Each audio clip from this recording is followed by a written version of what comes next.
안녕하세요, 하나린입니다. 드디어 제가 여러분들과 함께 이 유튜브를 다시 시작할 수 있게 되었습니다. 이제는 진짜로, 이제는 말할 수 있다. 이제는 진짜로 제가 일주일에 한 번씩 꼭 영상을 업로드를 하도록. 제가 원래는 2시간 정도 촬영을 하고 한 이것저것 잘라내고 해서 1시간 정도 영상을 만들려고 했는데 3시간을 해버렸어요. 편집자분께서 난 못하겠다, 이딴 식으로 할 거면은 관두겠다 하셔가지고 제가 다시 아침에 일어나서 촬영을 하게 되었습니다.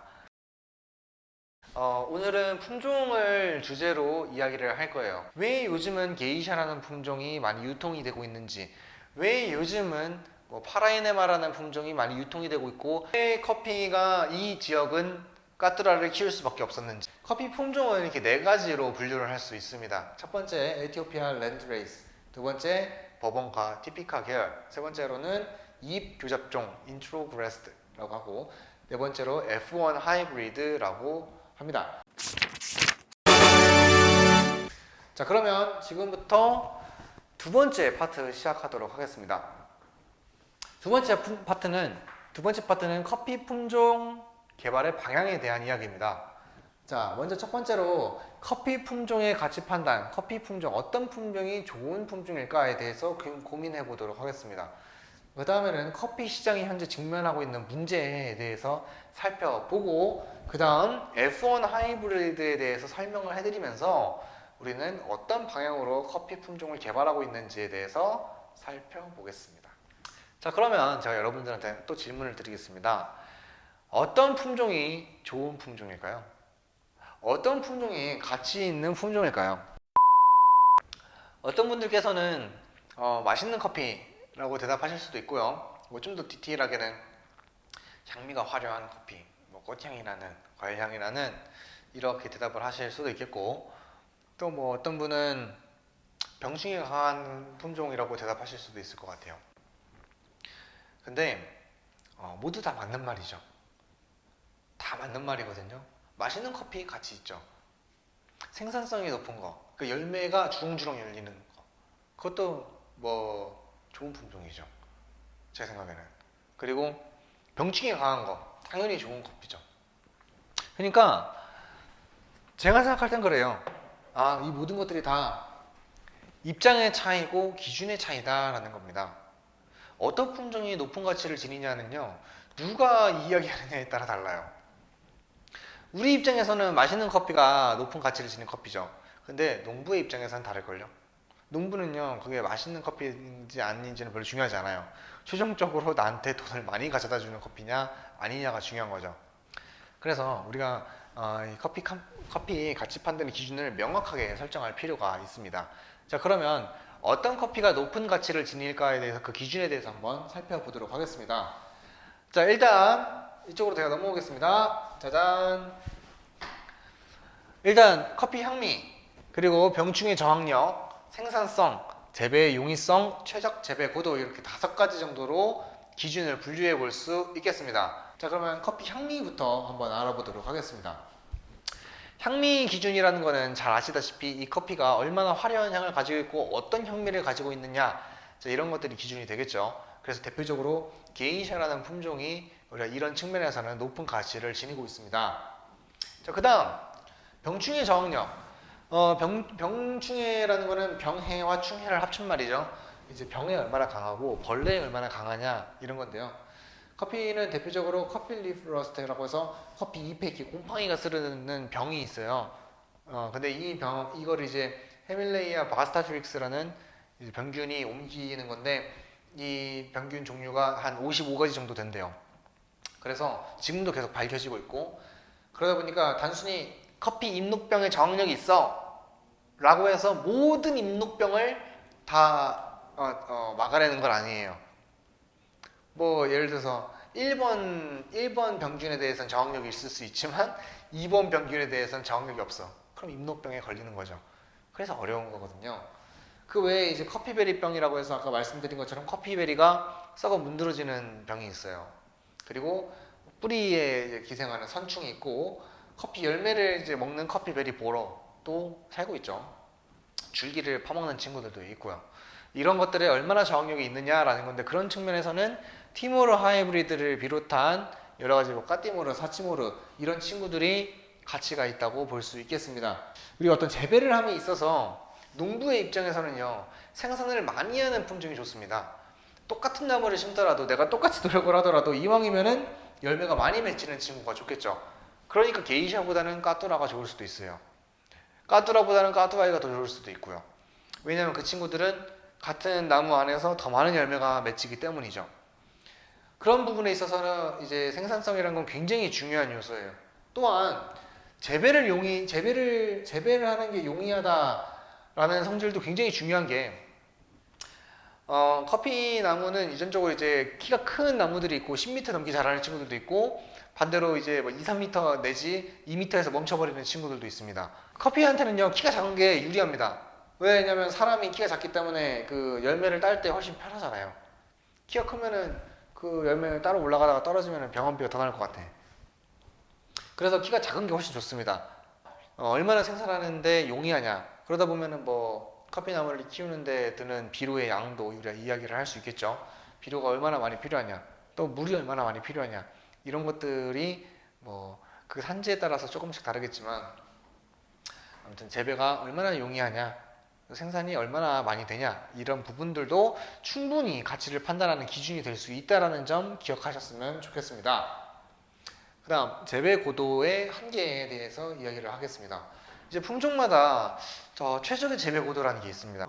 최적 재배 고도라는 거는 사실은 기온이랑 엄밀하게 관련이 있습니다. 되게 중요한 관련이 있는데, 커피나무는 굉장히 예민한 식물이기 때문에 우리가 평균적으로 15도 내지 25도, 연평균 기온이 15도 내지 25도 사이에 있어야지 잘 자란다고 해요. 물론 25도보다 조금 더 높은 거는 상관은 없지만 적어도 15도보다 낮아지면 안 되죠. 근데 그러다 보니까 적도 주변이 아니면은 대부분 기르기가 힘들어요. 근데 적도는 너무 뜨거워요. 그죠?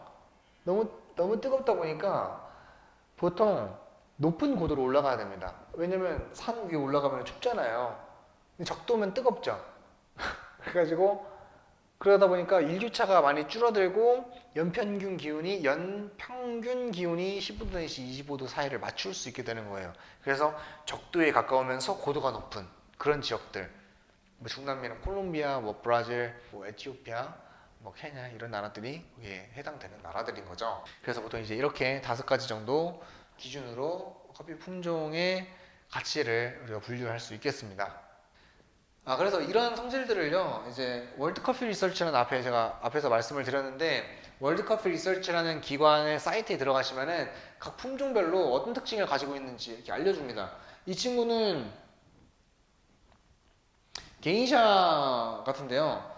게이샤 품종의 특징입니다. 그 형태가 키가 크냐 작냐, 그리고 잎이 초록색이냐 뭐 고동색이냐, 생두 사이즈가 어떤지, 그리고 최적의 고도는 어떤지, 녹병 저항력이라든지 커피베리병, 그리고 선충한테는 어떤 저항력들이 있는지, 생산량이라든지 향미 포텐셜이라든지 이런 것들을 잘 설명을 하고 있습니다. 그래서 제가 이 시간에 이런 까뚜라는 어떻고요, 뭐 티피카는 어떻고요, 뭐 버버는 어떻고요, 이거 설명하는 게 별로 의미가 없어요. 찾아보면 다 나와요. 뭐 말인지 아시겠죠? 하기 싫어서가 아니고 뭔 느낌인지 알죠? 자, 그러면 현재 커피 시장이 직면하고 있는 문제들에 대해서 한번 알아보도록 하겠습니다. 정리를 하자면 다음과 같습니다. 먼저 완벽한 품종은 없다라는 겁니다. 모든 품종은 제로섬 게임과 같습니다. 제로섬이라는 거는 더한 게 있으면은 그만큼 잃는 게 있다. 쉽게 말하면 그런 거죠. 잃는 게 있으면 또 얻는 게 있고, 얻는 게 있으면 잃는 게 있고, 이런 건데, 특히 커피 품질과 어떤 생산성, 그리고 병충해 저항력, 이렇게 세 가지 기준에 있어서 제로섬 게임과 같습니다. 향미 품질이 좋은 품종을 찾자면 그 친구들은 생산성이 떨어지거나 병충해 저항력이 약해요. 그래서 생산성이 높은 친구를 좀 찾아보자면 병충해에 약하든지 아니면은 향미 품질이 별로 좋지 않아. 반대로 병충해 저항력이 강한 친구를 고르면 생산력이 떨어지거나 또는 향미 품질이 좋지 않아. 그래서 이 세 가지를 모두 다 얻는 것들이 쉽지가 않아요. 우리는 그 세 가지 특징, 그 기준들 사이에서 균형을 잘 잡는 품종을 선택하는 거예요. 그런 방향으로 개발을 해 나가고 있는 겁니다. 모든 것을 충족시키는 품종을 찾기 어렵기 때문에 그 사이의 균형을 잡는 것이죠. 자, 그 다음 아라비카 종에 한계가 있다라는 아라비카 품종이 가지고 있는 유전적인 한계 이런 문제에 지금 우리 시장이 직면해 있는데요. 아까 말씀드린 것처럼 아라비카 품종 같은 경우에는 DNA 유사성이 98.8%에 가깝습니다. 이런 경우에 최악의 상황인 거죠. 왜냐면은 병충해 저항력이 약한데 그 약하다는 공통점을 모두가 공유하고 있어요. 순수 전통적인 아라비카 품종들이 점점 사라지고 있습니다. 사라진다는 게 좀 감성적으로 접근하면 슬픈 일이지만 어쩔 수 없는 일이기도 하고요. 그리고 그렇다고 해서 안 좋은 품종들만 길러지는 건 아니니까 그런 부분들은 너무 걱정하지 않으셔도 될 것 같습니다. 자, 그 다음에는 적응 번식 속도의 한계입니다. 어떻게 보면 기후의 문제라고 볼 수도 있는 건데요. 지금 우리나라를 비롯한 수많은 지금 세계 곳곳에서 이상 기후들이 발생을 하고 있죠. 원래 춥지 않았던 나라인데 갑자기 추워진다든지, 덥지 않았던 나라인데 갑자기 더워진다든지, 원래 홍수가 안 내렸는데 홍수가 내린다든지, 서리가 안 꼈는데 서리가 낀다든지, 이런 수많은 일들이 벌어지는데요. 기후는 굉장히 빠르게 변화하고 있어요. 하지만 동식물들이 적응하는 속도는 생각보다 느립니다. 적응이라는 건 굉장히 느리거든요. 그래서 근데 이 커피 품종이 특히 지금 이 기후 변화를 쫓아가지 못하고 있어요. 이 기후 변화에 적응을 잘 못하고 있습니다. 그러다 보니까 이제 서리가 끼면서 냉해를 입어서 브라질이 생산량이 반토막이 나고 가격은 절반 이상 올라가고 절반 이상 가격은 2배 이상 올라가고 이런 문제점들이 발생하고 있는 거죠. 자, 그러면 우리가 이런 지금까지 이제 정리를 해봤던 게 뭐였냐면 커피 품종 어떤 품종이 도대체 가치가 있을까, 그리고 현재 커피 시장은 어떤 문제를 직면하고 있는가에 대해서 살펴봤습니다. 자, 그럼 우리가 이걸 통해서 커피 품종은 어떤 방향으로 개발을 하고 있겠구나 라는 거를 스스로 답변을 내릴 수 있겠죠. 어떤 품종을 개발하고 있겠습니까? 당연히 향미 품질이 그럭저럭 괜찮으면서 생산성도 뛰어나면서 동시에 병충해 저항력이 강한 품종을 기르려고 하겠습니다. 또한 이상 기후들이 있기 때문에 가뭄에 강한 품종도 따로 개발을 하고 있고, 반대로 물 빠짐이 좋지 않은 흙에서도 잘 자라고 있는 품종, 잘 자라는 품종에 대해서도 연구를 하고 있을 것입니다. 이것처럼 이제 결국은 어떤 환경에 적응을 잘 하고 또 어떤 병충해에 강하고 이런 품종들을 개발을 하려고 하는 건데, 앞서 말씀드린 것처럼 커피 품종을 개발하는 데에는 최소 제가 봤을 땐 평균적으로 50년은 걸려요. 왜 그러냐면 커피 나무는 씨앗을 심은 다음에 이제 나무까지 성장하는 데 있어서 3년 정도 걸립니다. 그래서 첫 열매는 보통 3년, 굉장히 특이한 품종이 이제 2년 정도 걸리고 어떤 품종은 4년 정도 걸립니다. 그래서 평균적으로 3년이라고 보고 있는데, 3년이 지났다고 해서 그 모든 가지에서 다 열매가 맺히는 것도 아니에요. 커피 나무가 최대 생산량까지 도달하는 데는 10년을 잡아요. 그러면은 어느 정도 생산량을 가지고 있는 품종일까에 대해서 우리가 제대로 알려면 10년을 필요하다는 겁니다. 그래서 만들어진 게 F1 하이브리드입니다. 자, 그러면 F1 하이브리드란 건 뭐냐? F1 하이브리드는 잡종 1세대라는 뜻이에요. 잡종 1세대인데 이 친구는 잡종 강세라는 성질을 이용합니다. 아까 제가 말씀드린 것처럼 부모가 가지고 있는 장점들을 모두 받게 돼요. 잡종 1세대는요. 근데 그 1세대가 자손을 낳으면은 열성 유전자가 발현이 되면서 이제 진짜 그 잡종이 돼. 잡종 무시하는 거 아니에요. 근데 잡종이 돼. 좋지 않은 성질들도 나타난다는 거죠. 그러다 보니까 씨앗으로 번식이 불가능해요. 씨앗으로 번식이 불가능하니까 클론으로만 재배를 합니다. 클론으로만 재배를 하니까 이런 품종을 개발하는 이유가 뭐였나라고 생각을 해보면, 일반적인 농민들이, 평범한 농민들이 훨씬 많은 생산량을 얻으면서 병충해 저항력이 강한 품종을 얻으면서 또 커피 향미의 품질이 좋은 품종을 얻어내는 거잖아요. 그런데 클론 재배를 하면 비용이 더 들어. 그러니까 F1 하이브리드를 개발한 의미가 없는 거예요. 그래서 현재 F1 하이브리드를 개발하고자 하지만 그 친구가 우리가 해결해야 되는 숙제는 그런 개발한 품종을 씨앗으로 어떻게 재배할 수 있을까에 대해 고민을 하는 것입니다. 실제로 씨앗 재배가 이제 시작된 F1 하이브리드들도 있습니다. 자, 그런데 품종을 개발하는데 시간이 오래 걸리는데 F1 하이브리드는 그럼 왜 시간이 적게 걸리는데? 자, 이런 질문을 하실 수 있겠죠. F1 하이브리드 같은 경우는 아까 말씀드린 것처럼 접종 1세대입니다. 1세대라는 거는 딱 한 세대죠. 근데 품종으로 인정을 받으려면요, 최소 8세대까지는 가야 돼요. 일정해야 돼요. 근데 이 친구는 1세대에서 그냥 끝내버리는 거예요. 그러면은 짧으면 3년, 너무 짧아. 한 4년으로 봅시다. 한 4년 내지 10년이면은 이 친구가 훌륭한 친구인지 훌륭하지 않은 친구인지 알 수 있는 거예요. 그래서 훌륭한 친구인지 우리가 알아냈으면은 그 친구를 씨앗으로 재배할 수 있는 방법만 연구하면 돼요. 굳이 이 친구의 자손, 이 친구의 또 자손, 또 자손, 또 자손을 키우고 또 자손을 키우고 이럴 필요가 없는 거죠. 전통적으로는 전통적인 품종 개발 방식은 결혼해서 자손이 나왔어요. 또 자손을 낳아요. 또 자손을 낳아요. 또 자손을 낳아요. 또 자손을 낳아요. 괜찮니? 맛있니? 이렇게 확인하는 거예요. 근데 잡종 1세대 같은 경우는 그냥 잡종 1세대 만들어 놓고 괜찮니? 딱 이것만 보는 겁니다. 괜찮아? 오케이. 그러면 너 지금부터 씨앗 재배 한번 연구 들어가자. 이겁니다. 그래서 F1 하이브리드는 품종을 개발하는 시간을 굉장히 단축시킬 수 있으면서 동시에 커피 향미가 뛰어나면서 동시에 병충해 저항력도 강하고 또 동시에 가뭄이라든지 홍수에 또 강한 이런 품종들을 개발할 수 있는 방법이 되는 겁니다. 자, 이렇게 커피 품종의 개발 방향에 대해서 말씀을 드렸습니다. 그러면 잠시 쉬었다가 다양한 커피 품종들에 대해서 한번 알아보도록 하겠습니다. 지금부터 세 번째 파트 들어가겠습니다. 이제 다양한 커피 품종들이 어떤 것들이 있는지 알아보도록 하겠습니다. 먼저 티피카와 버번 계통의 품종에 대해서 티피카와 버번이 이제 어떤 식으로 이제 뭐 다른 나라들로 이동을 했는지 한번 알아보도록 하면서 대륙에 따라서 아프리카, 중남미, 아시아 대륙에 따라서 커피 품종을 좀 설명을 해드리도록 하겠습니다. 자, 그러면 티피카와 버번입니다.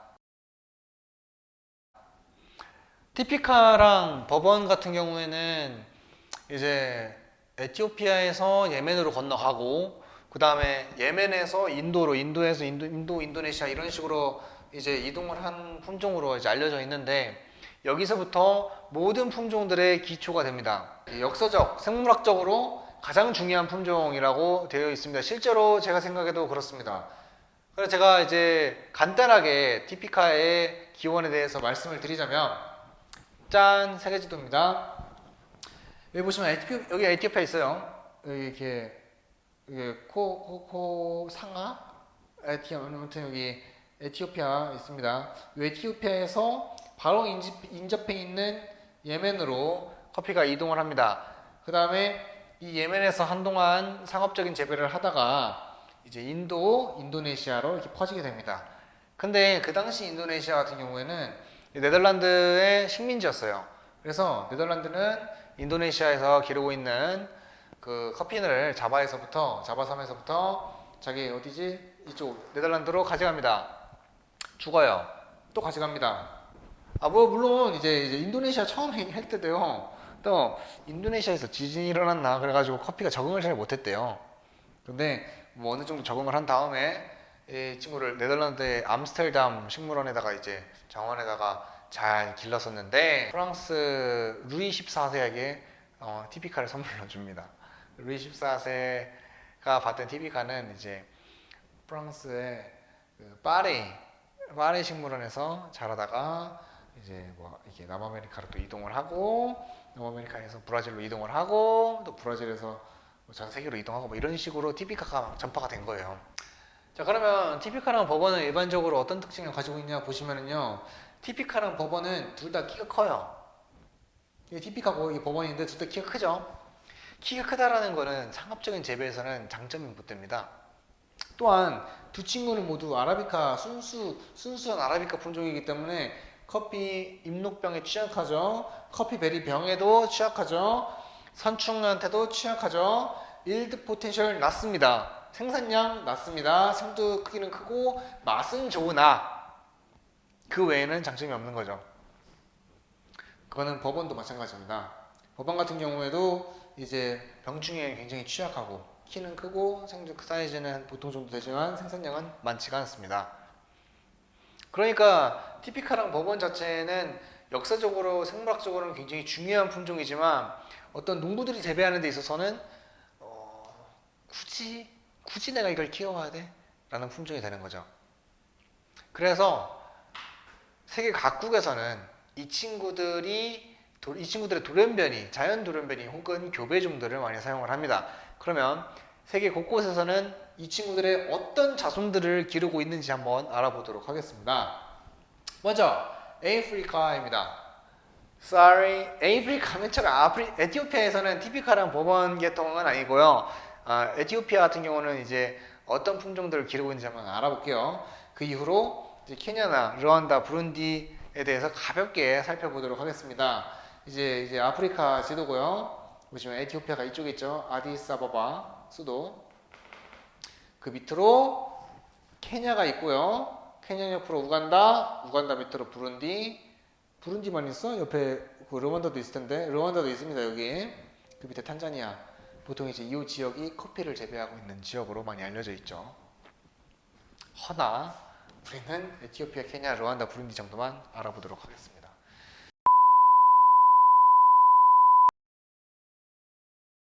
자, 일단 에티오피아 같은 경우에는요.